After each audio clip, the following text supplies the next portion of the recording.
Onlar daha iyi yarınların peşinde koştular. Hiç tanımadıkları insanların hayatlarına varlıkları ve çabalarıyla katkıda bulundular. Onlar insanlara cesaret verdiler. Onlar fırsatlar yarattılar. Günlerini bu uğurda harcadılar. Bunu yaparken hiçbir ödül ya da övgü beklentileri yoktu. Sadece daha iyi yarınlara inandılar. Umut ettiler. Bu mücadeleden hiç vazgeçmediler. Bu program insanların hayatında fark yaratanları arıyor.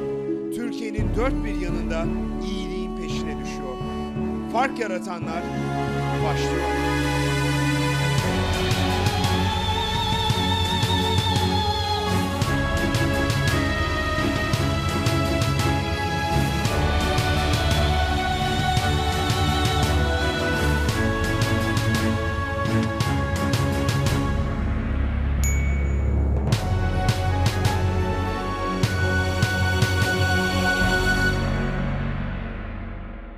Merhaba, yeni bir Fark Yaratanlar programına hoş geldiniz. Bugün karşınıza yine güzel bir portreyle çıkıyoruz. Bilmiyorum, siz de sokak köpeklerini benim gibi çok sevenlerden misiniz? Hatta onları arkadaş belleyenlerden, zaman zaman içinizden bir selam verip yanlarından geçenlerden misiniz? Türkiye'de sokak köpekleri, kedileri artık hayatımızın bir parçası. Avrupa'ya gittiğiniz zaman bulamazsınız ama mesela Cihangir gibi bir semt artık kedileriyle özdeşleşmiştir. Ya da mesela ben Atatürk Kültür Merkezi'nin önünde yatan 4 tane beyaz köpek çetesini biliyorum. Güpegündüz yatıyorlar, uyuyorlar saatlerce. Yani hayatımızda, bizim hayatımızda sokak köpekleri, sokak hayvanları önemli bir yer tutuyor Türk insanının hayatında. Tabii çok zor şartlarda yaşıyor bu hayvanlar. Pek çoğunun nasıl bir mücadele verdiğinden haberdar da değiliz. Ama haberdar olmasak da bir yönetmen sayesinde en azından Ezber adlı bir filmle bir parça onların neler yaşadığını duyduk. Bu yönetmenin adı Tolga Öztorun. Bilmiyorum, bu filmi seyretmiş miydiniz? Kendisi genç bir yönetmen ama çektiği filmde özellikle sokakta yaşayan hayvanlara yardımcı olmaya çalışıyor. Bununla da kalmıyor. Sadece filmimi çekerim giderim demiyor. Aynı zamanda hayvan barınaklarına da destek olmaya çalışıyor. Genç bir isim olsa da yaptığı işlerle sokakta yaşayan, çoğumuzun nasıl kurtulduklarını, nasıl başardıklarını bilmediğimiz bu sokak hayvanlarına kulak veren, onlara destek olmaya çalışan bir ismi tanıtmak istiyoruz sizlere.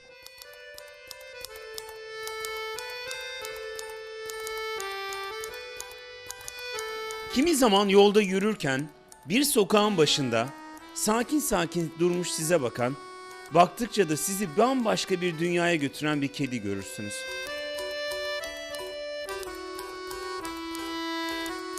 Ya da her gün eve giderken karşılaştığınız, kimi zaman görmezden geldiğiniz, kimi zaman göz göze gelip içinizden bir selam çaktığınız bir köpekle karşılaşırsınız. Size insan olduğunuzu ve onların da bu dünyada var olduklarını hatırlatırlar. Oysa onların hayatlarını bilmezsiniz. Gün boyu ne yerler ne içerler aldırmazsınız. Geceleri nerede uyurlar merak etmezsiniz.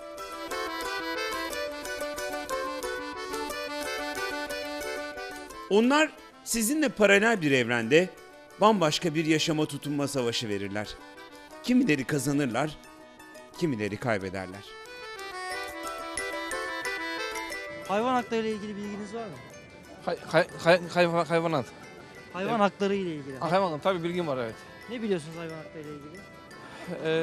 İşte hayvanların öldürülmemesi gerektiğini, işte bilmiyorum, her türlü tehliklerden koruyan bir kanun şeyi var galiba, yani böyle bir kanun koruyor onları. Çok emin değilsiniz ama. Emin değilim, yok. Hayvan hakları ile ilgili bilginiz var mı? Çok fazla değil. Vallahi pek bir şey bilmiyorum. Sadece hayvanlara kötü davranıldığını fark ettim. Çok sayıda hayvan ölümleri gördüm sokaklarda. Ya hayvanları koruyan kimseyi göremiyoruz. Bunları koruyacaksın, besleyeceksin onlara, sahip çıkacaksın. Onlara eziyet edenlere karşı duracaksın. Hayvan hakları ile ilgili dernekler var. Onların haklarını koruyor ama biz vatandaş olarak bizler de tabii özen göstermeye çalışıyoruz. Yurt dışından gelen insanlar çok şaşırıyorlar. Bizde sokaktaki hayvanları görünce çok arkadaşım var ve hani sizde ne kadar kedi köpek var sokakta diyorlar. Bizde bu kadar görmesi zor ama bu kadar büyük bir zenginliği kullanamıyoruz hiçbir şekilde. İnsanlara gösteremiyoruz. Hayvan hakları ile ilgili bilginiz var mı? Yok. Hayvan hakları ile ilgili bilginiz var mı? Türkiye'deki bir uygulama hakkında bilgim yok ama çok büyük bir hayvan hakları savunucusu olabilirim. Hayvan hakları ile ilgili bilginiz var mı? Var. Ne biliyorsunuz hayvan hakları ile ilgili? İnsandan daha değerli olduğunu biliyorum.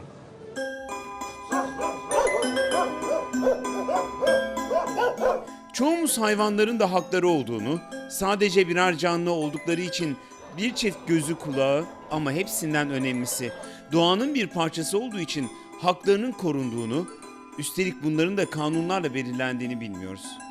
Oysa onların da haklarını savunan, düzenleyen kanunlar var. İlginç olansa bu kanunların hemen hepsinin sokak hayvanlarını insanlardan koruyor olması. 2004'te yürürlüğe giren 5199 sayılı Hayvanları Koruma Kanunu gereğince artık hayvanlarımızın da hakları var. Hayvanların yaşama ve diğer canlılarla eşit bir şekilde haklarını sürdürme özgürlükleri var. Apartmanlarda özellikle yaşayan hayvanların evlerde barınmasıyla alakalı hiçbir problem yok. İnsanlara yeni bir belediyeyle görüştüm. Evlerde hayvan bakılması yasak diye bir yorumda bulundu. Çünkü bizim yönetmeliğimizde hayvanları besleyemezler insanlar apartmanlarında dedi. Halbuki hiçbir apartman, hiçbir yönetmelik veya hiçbir tüzük kanuna aykırı olamaz. O anlamda insanlar rahatlıkla evlerinde hayvanlarını bakabilirler.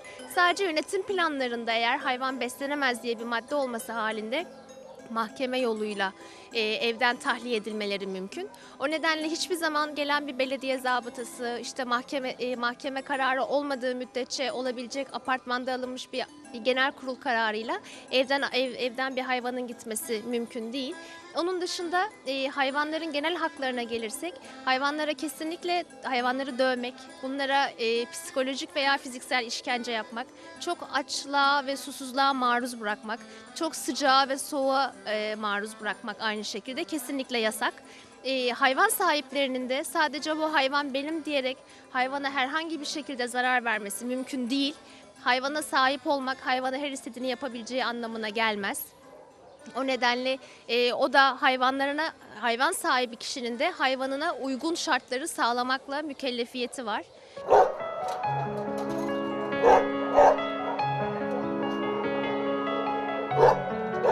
Bugün Türkiye'de sokak hayvanları için çalışan birçok dernek ve belediyenin oluşturduğu kurumlar oluşmuş durumda. Belki de bunların içinde en önemlilerinden biri de Fatih Belediyesi'ne bağlı Yedikule Hayvan Barınağı. Bu barınaktaki hayvanların birçoğu sokak köpeklerinden oluşuyor. Ama içlerinde kaderin cilvesinden nasibini almış olanlar da var. Kişisel ve anlık keyifleri uğruna hayvan satın alıp sorumluluğu yerine getiremeyenlerin sokağa bıraktıkları Toby, Rex ve Karabaş gibi. Barınağımız yerel yönetimle gönüllü işbirliğinin Türkiye'deki en güzel örneklerinden birisi. Terk edilmiş sokak köpeklerinin diye kurulmuş bir barınak. %90'ı ev köpekleriyle doldu. Bu sorumsuzluktan kaynaklanan bir şey. Biz bunları hayata döndürmeye çalışıyoruz. Yuvalandırmaya, rehabilite etmeye çalışıyoruz. Sahipsiz köpekler önce kısırlaşıyor. Aşıları yapılıyor, rehabilite ediliyor. Ondan sonra da hemen web sitemizden yuva arayışlarına giriyoruz. Sahiplendirmeye çalışıyoruz. Saldırgan olanlar barınakta muhafaza ediliyor. Özellikle pitbull ırkı hayvanlar. Geri kalan hayvanlar çok yaşlıysa sokağa bırakamıyoruz. Genç ve yuva bulabilecek olanları da yuvalandırmak için çaba sarf ediyoruz.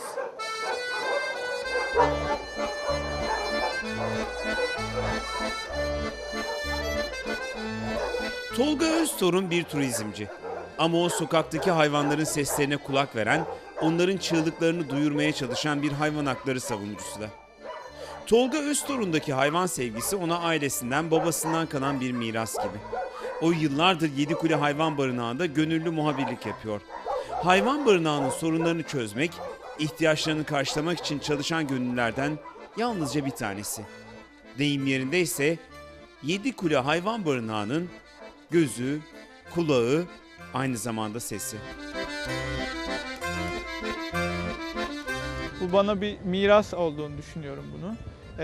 Rahmetli babam her zaman iyi insan olmanın yolunun hayvanlardan geçtiğini söylerdi. Ben küçükken hep rahmetli babam eve yaralı güvercinler, kediler getirirdi. Ben o yüzden şanslı bir çocuğum dedim.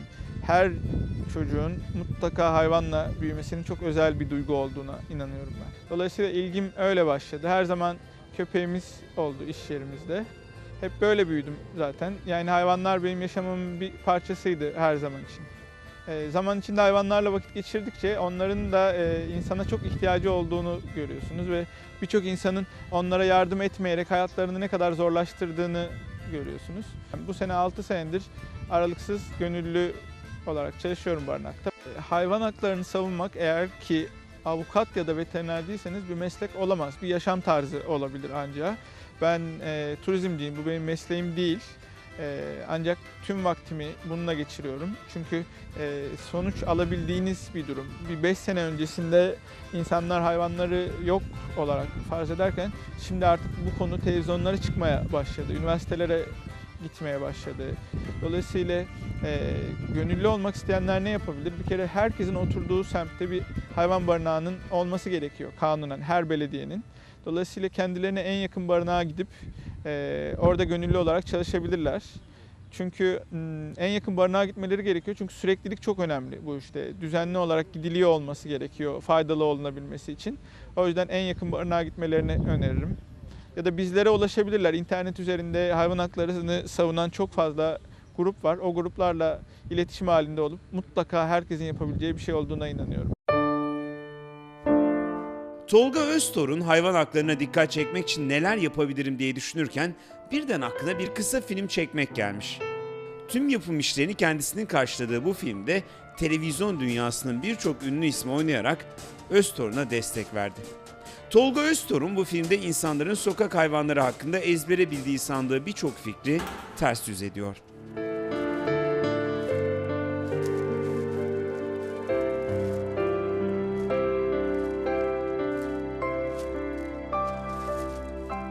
Bu filmin sadece birkaç dakikasını bile izlediğinizde hayalinizde canlanan, hafızanızda yer edinmiş birçok fikir kaybolup gidiyor. Bu kısa film ezber bozuyor. Her gün barınaktan hep eve döndüğümde acaba bu yapılanlar insanlara yapılsa nasıl olur diye düşünüyordum. Bir sürü insan gene bu kadar kayıtsız kalabilir mi diye düşünüyordum. Sonra aklıma şey geldi, bu işte insanların çok sevdiği özel sanatçılara yapılsa gene bu kadar kayıtsız kalırlar mı acaba diye düşünüp 30 sanatçı da sağ olsun bana destek verdi bu konuda. Ve onlarla birlikte bir kısa film yaptık. İsmi Ezber. Çünkü insanların hayvan haklarını ihlallerinin ezbere yapıldığını düşünüyorum. Onların da canlı olduğunu, onların da insanlar gibi duygular çektiğini bildiğinizde bunu yapmayacağınızdan çok eminim ben. O yüzden ismi Ezber. Ezbere yapılan davranışlar olduğu için.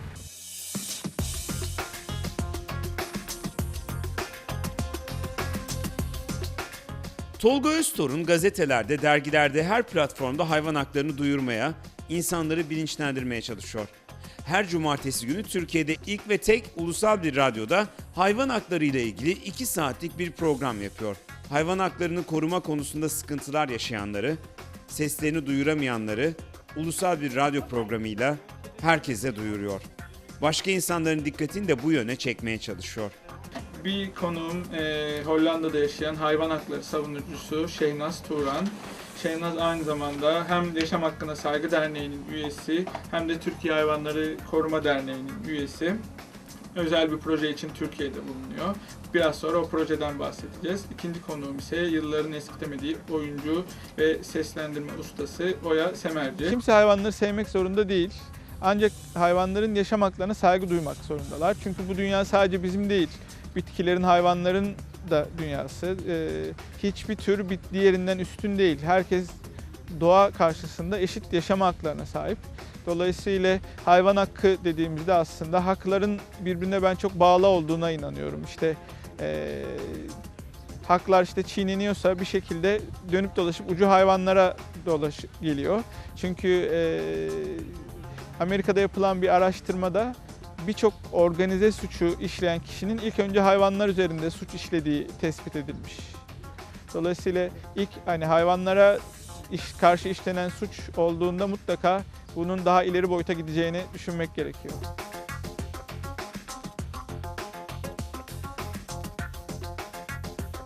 Evimi engelli hayvanlarla paylaşıyorum. 3 katlı bir evde yaşıyorum.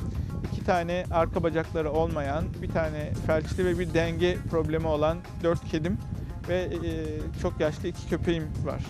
Köpeklerimi barınaktan aldım. Kedilerimi de dışarıdan buldum.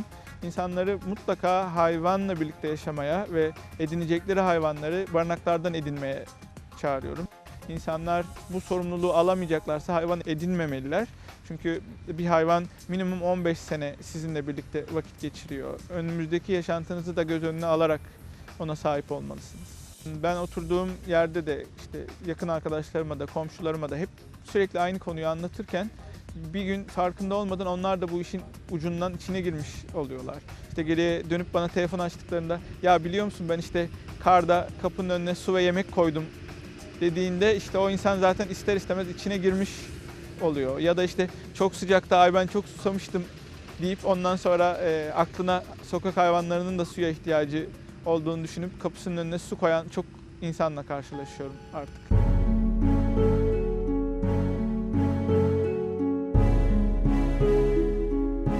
Tolga Öztorun turizm işleriyle uğraşırken aslında hiç de mesleğiyle ilgili olmayan bir yola çıktı. Kimi zaman radyo aracılığıyla, kimi zaman gazete ve dergilere yazdıklarıyla hayvan haklarını korumaya, duyurmaya çalıştı. Bununla da yetinmedi. Çektiği ezber filmiyle tüm ezberimizi bozdu. Düşüncelerimizi sarstı.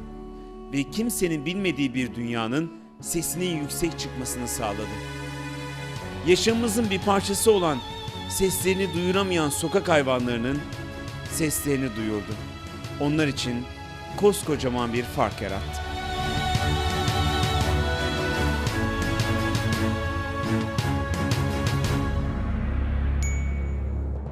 Bilmiyorum siz de benim kadar bu sokak hayvanlarını seviyor musunuz? İnanın ben inanılmaz büyük bir muhabbet duyuyorum onlara. Kimileriyle onlar bilmese de arkadaş oluyorum. İsimler takıyorum. Belki deli diyeceksiniz ama inanın sokakta yaşayan hayvanların yaptığı mücadeleyi hayranlıkla izliyorum. Hayatta kalma mücadelesi. 1000 yıl önce nasıl bir jungle'da, büyük bir ormanda yaşıyorlarsa onlar da bir insan ormanında hayata tutunmaya çalışıyorlar. Tolga Öztorun'un hikayesi belki de o tutunmaya çalışan hayvanların hiç haberleri olmasa da onlar için çalışan güzel bir insan portresiydi. Kısa bir aradan sonra eğer böyle bir portre daha biliyorsanız bu programı nasıl önereceğinizi anlatacağım ve fark yaratanları bitireceğim.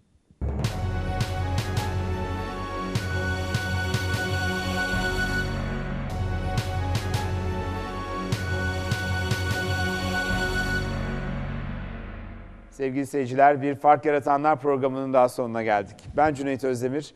The Seed Salonu'ndan, Sabancı Müzesi'nden programı sizlere sunmaya çalışıyorum. Eğer siz de bir fark yaratan olduğunuzu düşünüyorsanız ya da aranızda böyle isimlerin olduğunu düşünüyorsanız lütfen www.farkyaratanlar.org adresindeki formumuzu doldurun ya da 0212 249 23 14 nolu telefonu arayın. Arkadaşlarımız sizlere yardımcı olsun. Yeni bir Fark Yaratanlar'da buluşuncaya kadar ben Cüneyt Özdemir. Hepinize iyi akşamlar, iyi geceler diliyorum. Onlar daha iyi yarınların peşinde koştular. Hiç tanımadıkları insanların hayatlarına varlıkları ve çabalarıyla katkıda bulundular. Onlar insanlara cesaret verdiler. Onlar fırsatlar yarattılar. Günlerini bu uğurda harcadılar. Bunu yaparken hiçbir ödül ya da övgü beklentileri yoktu. Sadece daha iyi yarınlara inandılar. Umut ettiler. Bu mücadeleden hiç vazgeçmediler. Bu program insanların hayatında fark yaratanları arıyor. Türkiye'nin dört bir yanında iyi